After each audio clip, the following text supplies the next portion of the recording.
Okay, so we just finished tacking down this row. So just finished tacking down that last bead there. So this is how I anchor my rows and why I anchor them. So normally I would come up like right next to that row, but so you can see it, I'm gonna do it up here.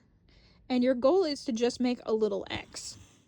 So you come out, you go a millimeter or two away, and you make a line, and then your goal is to cross this line. So I come out above it, so I did it sideways, and I go down below it. So it creates a little cross in this case. And so that is an anchor point. And so I do that with both of my threads, so they're both anchored. And the main reason is because if something happens, or if I'm like decide to go back and fix something like that, I can take out just this row without affecting either row on the rest of the piece. And so it is very helpful to work with, it is very helpful to anchor your rows. There we go. And then after that, I am ready to just start my new row. But you'll see here, I'm coming out at the top of the row.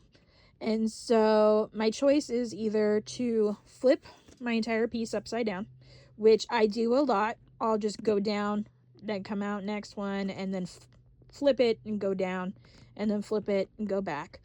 And that's fine. It saves you thread versus trying to go back and forth and start at the same top point or bottom point each time. And so yeah, the one reason I would just stick to going down one side. So for this case, I would stick to going this way because of the arch here.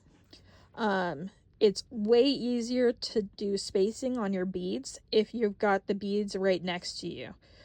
So it's easier to place the next row, like here. You notice all these little gaps that form.